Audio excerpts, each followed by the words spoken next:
So I tell you a few words about Tandava. It's the same root as Tantra, Tan. And Tan means totality. It means that the path is a non-dual, absolutely non-dual path, because we integrate everything and we don't refuse any aspect of the human being. So all this make it really non-dual. There is no opposition to emotion, to desire, to whatever can cross a human being.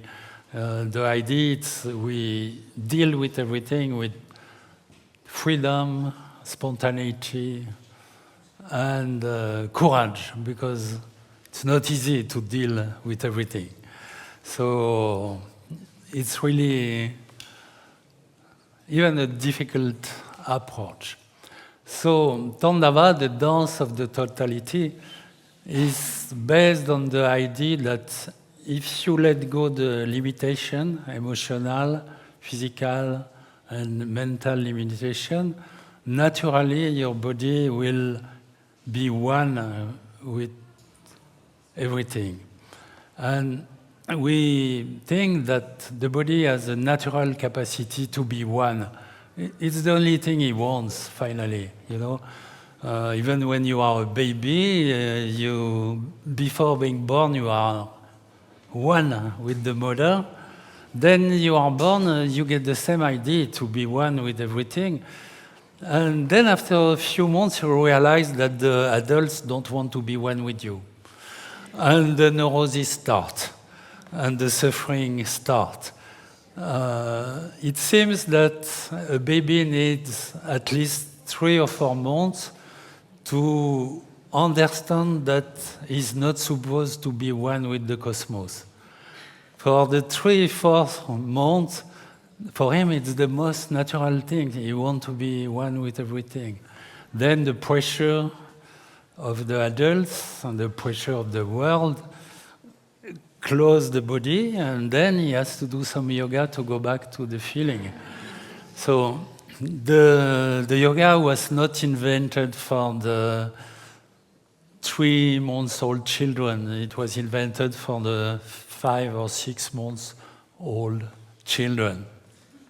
And this is exactly the feeling you get when you are in the practice. You feel that your body has no limit, and not only no limit, but that is fluctuating.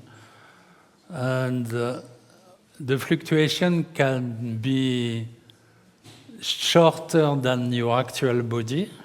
For example, if you are sad or depressed, you may experience a body which is not even as big as you are.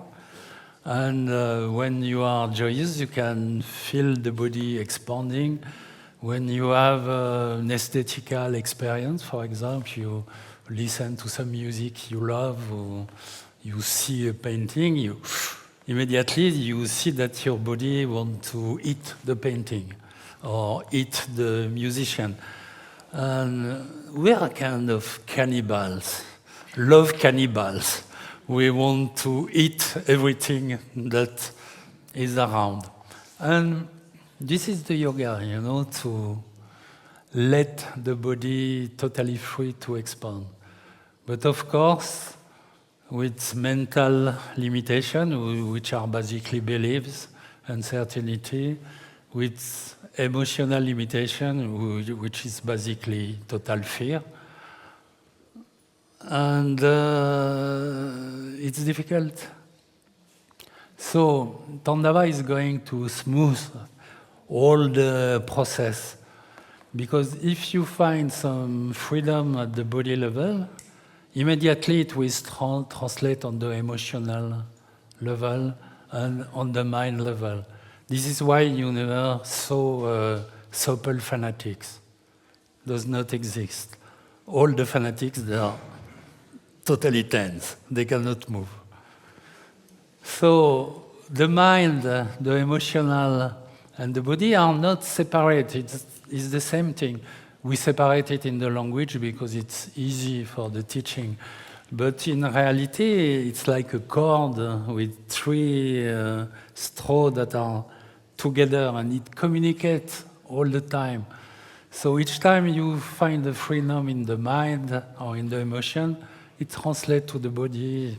From the body, it translates to the emotion. From the emotion, it translates to. So Tandava is the oldest yoga practice we know. As I said yesterday, it's maybe 7,000 to 8,000 years old. We don't know exactly.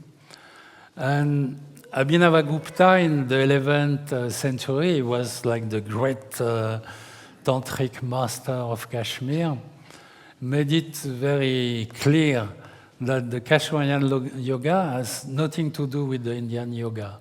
And he said everything that is taught in the Indian yoga, we don't do it.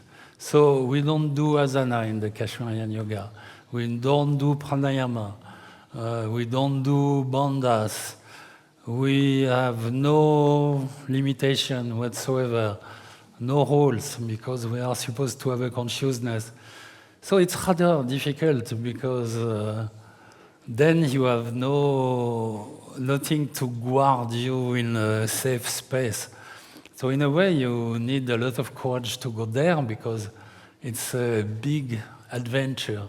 And the big adventure is to be totally alive. And it's very difficult. You can work on it for 200 years or 100, which is more reasonable. And this is the beauty too, that you never arrive to a safe place. Did you remark that the only people who are talking about safety are the political? And when you see them, you don't want to be safe.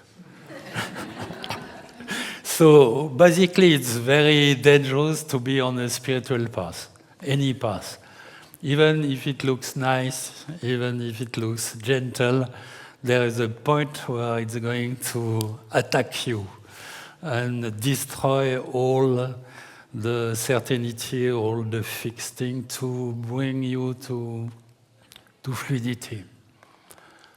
And in the Vijnana Bhairava, which is a very antique text on yoga, we don't know how antique, we just know it was written about 2,000 years ago, but you know, in the Indian tradition, the texts, they are given by the master to the student.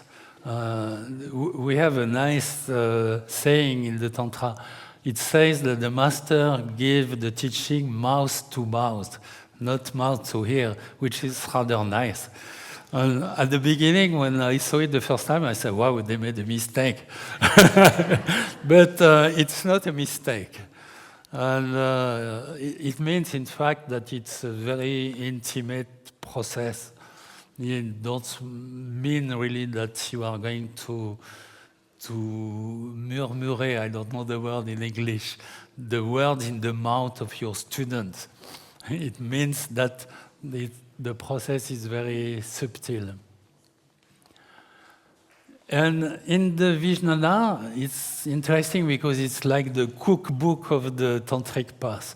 You have all the practice. And there are 120 practices, more or less. Each time I count them, I found a different number, so I always say more or less. I translate the book 3 times in my life, and I never find the same number of stanza, which is rather nice. You know, it's like an evolving text. It never stops.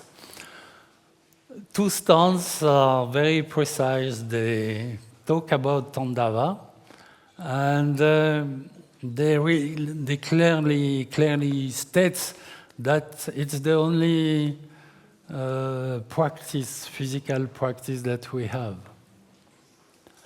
And if you read the Vijnana, it's a fascinating book because it's very simple. There are 120 stanzas, and they always say the same thing. And they say that whatever you do, if you are totally present, you are close to illumination. Then they name 120 tics. When you are in furry, when you eat, when you make love, when you watch, when you listen to music, if you are 100% there, you are close to illumination. So sometimes they say you are Shiva Shakti, you are in total freedom. So it's a rather simple approach. We just have to be there, 100%, whatever we do. And it's exactly the same idea in the Chan, in the Chinese tradition. We don't refuse anything. Everything we feel is ours. And we just try to introduce a flow rather than to try to control. We don't think control is possible.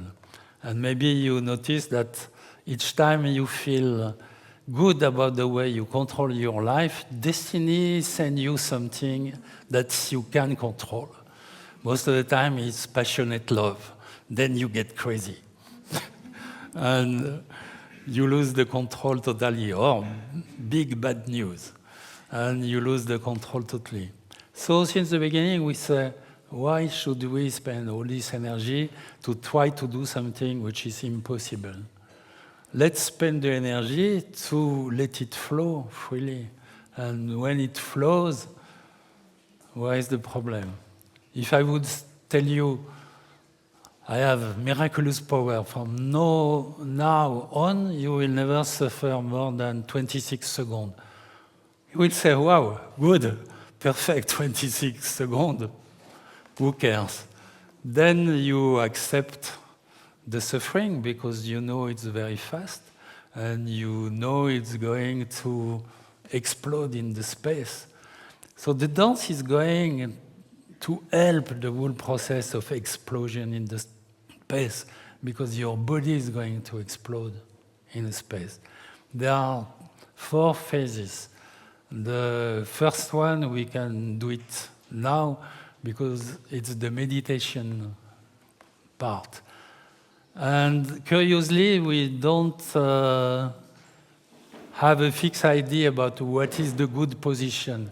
The good position is the position your body likes. But to know that, you have to ask your body, do you like your sitting? Because, you know, you never say to a cat, please be comfortable. They are the best yogis, they are comfortable all the time. And we are not. We can stay hours in a discomfortable position without even noticing it. Only when the pain is too much we notice. So we have this very open approach. Give to your body a position that he likes. And if you tell me I want to be hung by the feet to the ceiling, I say, okay. If your body likes that, please do it.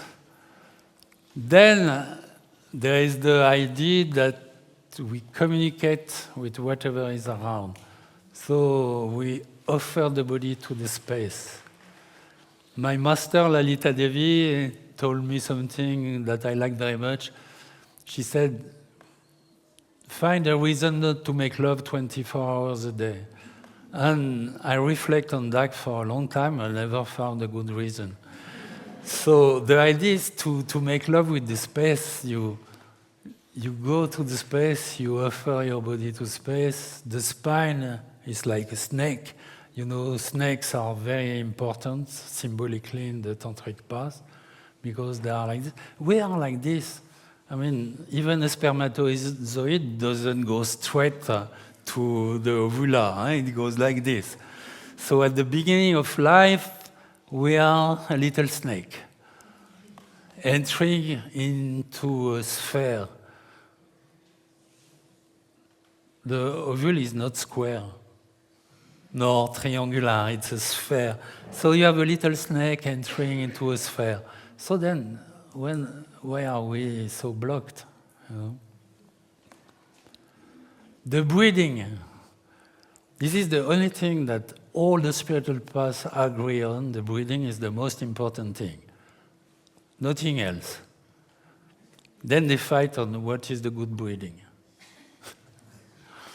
So we are breathing like animals because we observe animals a lot.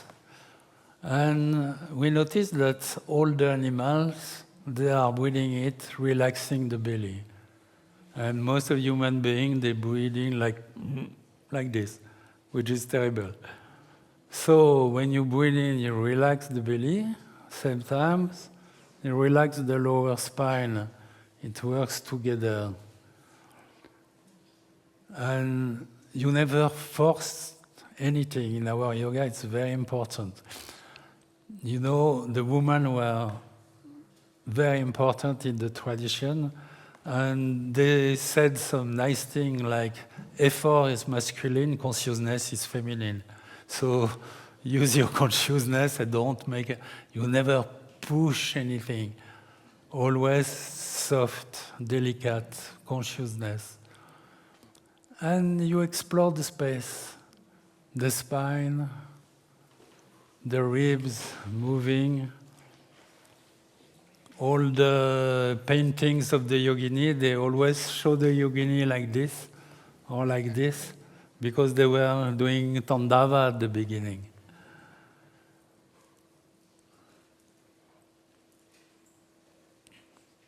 And if the breath is there, immediately you feel your hands warming, like 2 breaths and it's flowing there and in the feet. And you offer your body to space.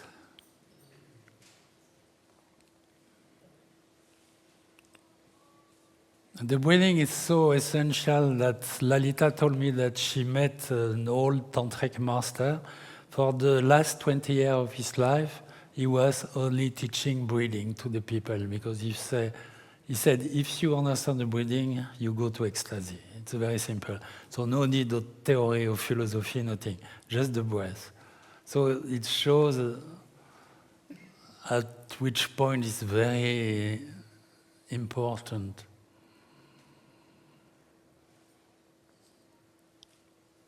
And you try to feel where the energy is blocking. And there are some points where it blocks between the shoulder blades. Very often it blocks there. And then at the neck.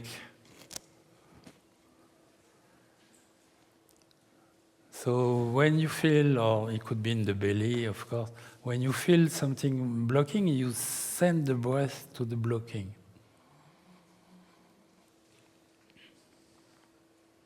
And don't think meditation, think dance. You are dancing.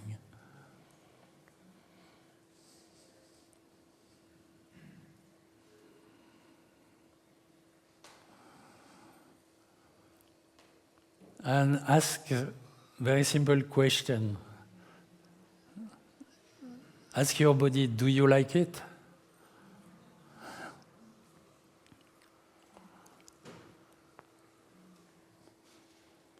Because imagine is straight and tense since 20, 30, 50 years, and suddenly get the permission to dance.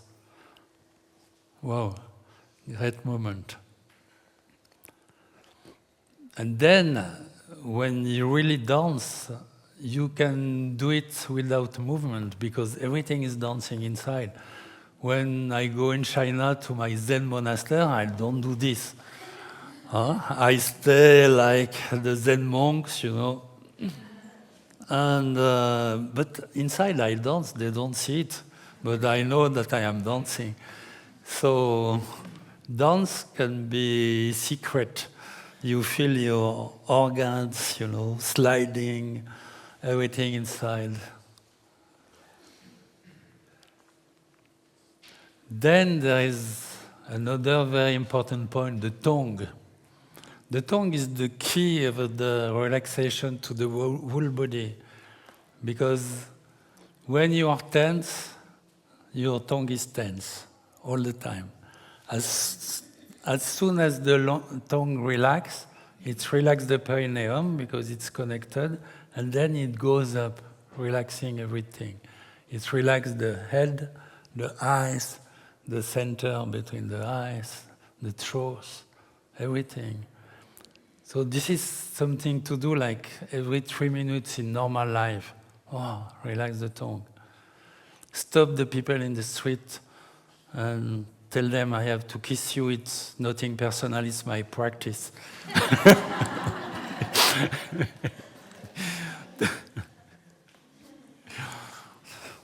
And it's interesting when you kiss somebody, most of the time the tongue is, and people don't even know. So it's a yoga practice by itself. Not official, it's my interpretation. Then the third point is the diaphragm. Try to feel the movement. Where does it go when you breathe in, when you breathe out, and you never push, never force. Consciousness is enough to progress. And when the diaphragm stops, stay there like 1 second or 2, and just to stay there with consciousness, it opening a little bit if you move the back.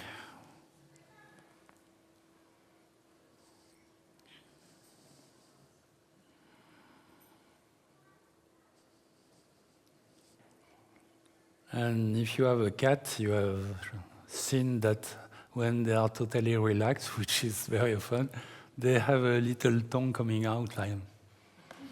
And you can do that. It gives you an idiot look, but I close my eyes. It's really relaxing. When you start meditating, you stick a little bit of tongue for 3 minutes, and then you feel the body, wow, relaxing. And if you don't have a cat, they are the best yoga teacher.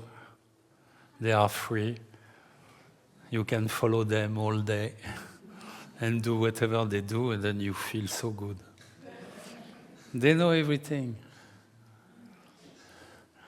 Nothing stays in their mind.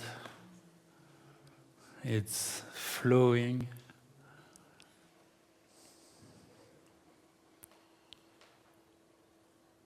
And the nice thing is it goes stronger with the age. Because many people see the age as a kind of fatality where you have to become stiff. But if you practice, it's exactly the opposite. I feel much more free today than 20 years ago or 40 years ago. So, of course, there is a point where it stops. But who knows? Not even there, maybe. You can die freely in Tandava, do the rainbow practice, you go into the space.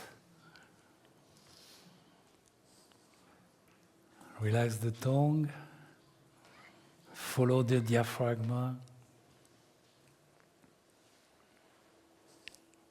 Feel the deep belly muscle. When you breathe in, they are totally expanding. It's like a wave over the pubic bone, very subtle and continuous wave. Shoulder relax, because when you keep attention to the lower part, very often you tense the shoulder. And something very simple, pleasure. You are allowed to feel pleasure in this practice. It's not a sin.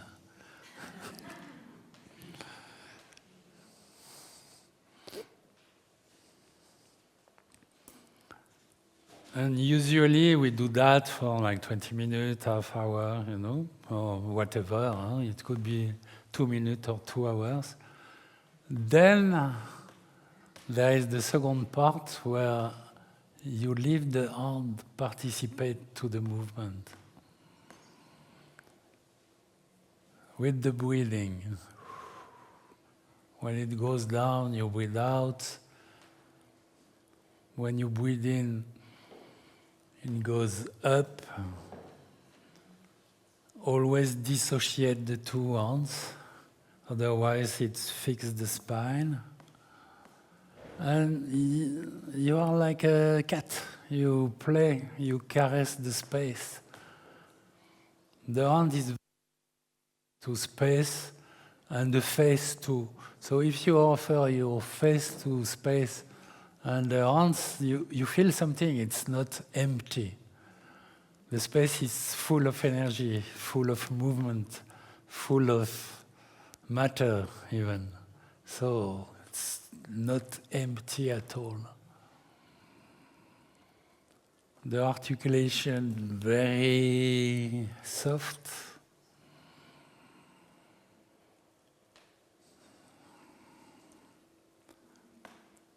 And you concentrate mainly on the breath and the movement will come naturally. Don't think too much about the movement. And like a bird, you open the wings.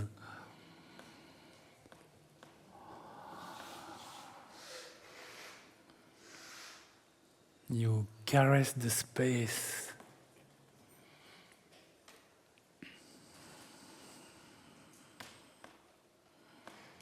You move the pelvis on the cushion.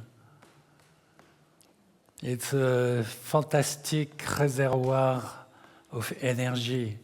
So when the pelvis doesn't move, the energy is stuck in the pelvis. If you move, it's boiling. You know the Taoists, they call it the boiling spot. It's a very nice expression. Everything is boiling there. But if you are like this all the time, nothing is boiling. And of course, many people who are on the spiritual path don't want the system to boil. They want to keep it low, quiet. So if you do this, it's going to have a terrific impact on your life. Good one.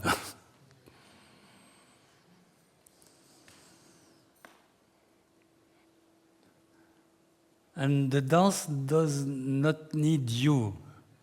When you get the feeling that the dance is dancing you, it's the good feeling. You are not doing anything.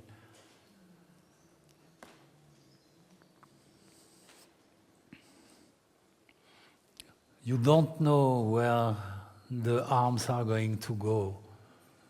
You are surprised by the movement. And you balance the right and the left, that they become as free.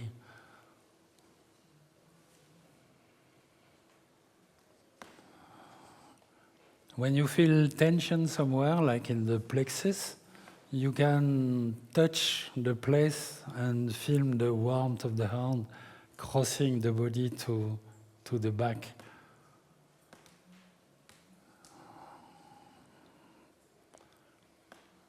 Because it's the most important center there, and it's under a big bone, and so it's almost very tense. It's big architecture points of the body. So to relax this part is very difficult. And of course, emotionally it helps a lot when it's relaxed there, the emotions are flowing freely.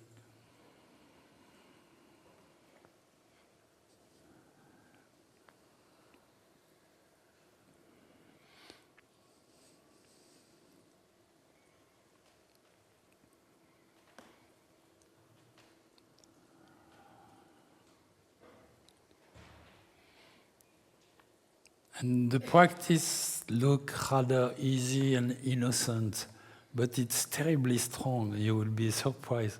You do that for a few days, and you will feel the emotional tsunami. You will be the Vesuvio. And this is the wonderful thing, that all the emotions that we kept in a blocked body, they are going to flow out. So at the beginning, it can be rather spectacular, like big emotional explosion. But then it's softer. Because imagine it's like a house where everything is closed. You go in the house, you open the windows, you open the doors, and the emotion, they say, wow, we can go out. It's free. And of course, they go out very fast.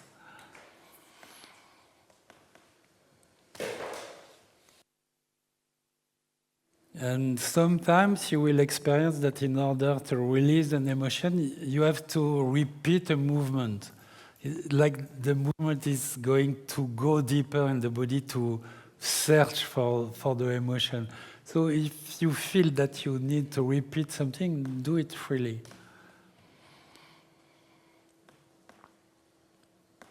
This is the thing I loved when I was introduced to Tandava, is this absence of rules. You are supposed to be very slow. But one day Lalita asked me, why are you always very slow? And I said, because you said very slow. And she said, no, if you go very fast, it can be slow too. I said, well, how fast can be slow?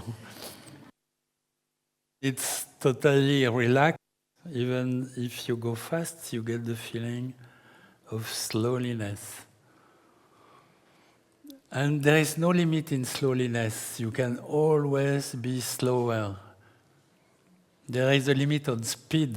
When you reach a certain level, it's nearly difficult to go over. But in slowness,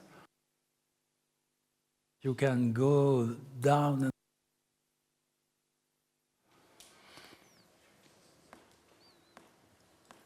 In California, I have a student, she's a Buto dancer, a Japanese Buto dancer. When she does Tandava, you don't see her moving.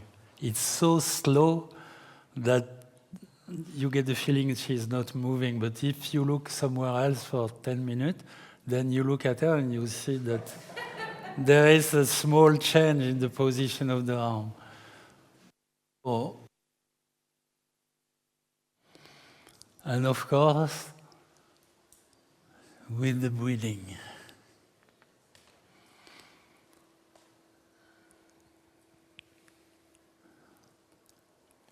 And Tandava is not only a practice, it's a way of living. You are supposed to do everything with the Tandava spirit. To eat, to walk, to do whatever action you do in life, you do it Tandava. It's a little slower, but not so much. It's just a question of consciousness in the movement.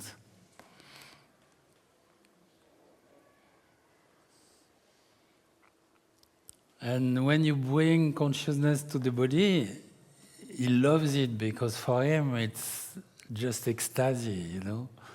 So he's going to ask you for more. Presence and slowness.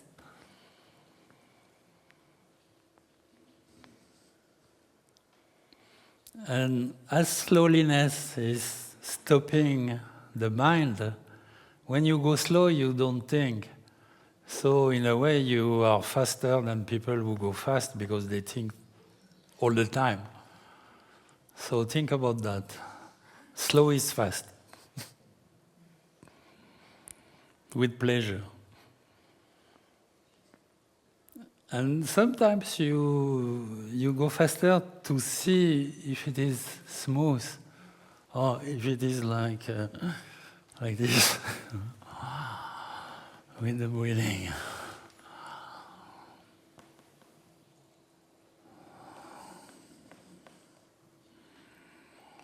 Pelvis moving, floor, perineum in the floor, not on the floor.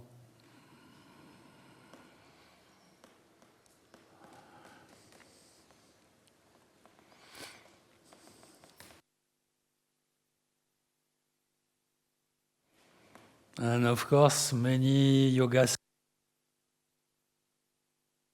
activate the sexual energy. So they don't want that. They want to stay pure. So if you don't want to activate the sexual energy, don't move. It's much better.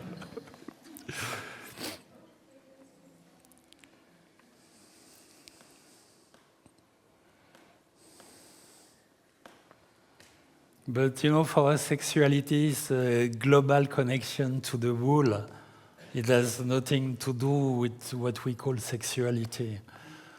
It's to make love with the sky, with the tree, with the landscape, with the tea, even with or the coffee, because nothing is forbidden in our path.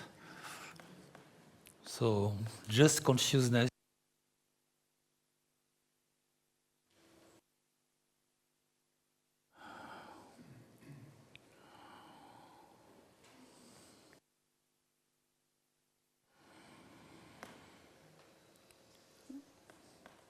And when the diaphragm is moving, you will feel that the ribs are going to start to move. And in French, we call the cage, the rib cage. I don't know in Italian or English if you call it like this, but it's a cage where you should breathe between the ribs.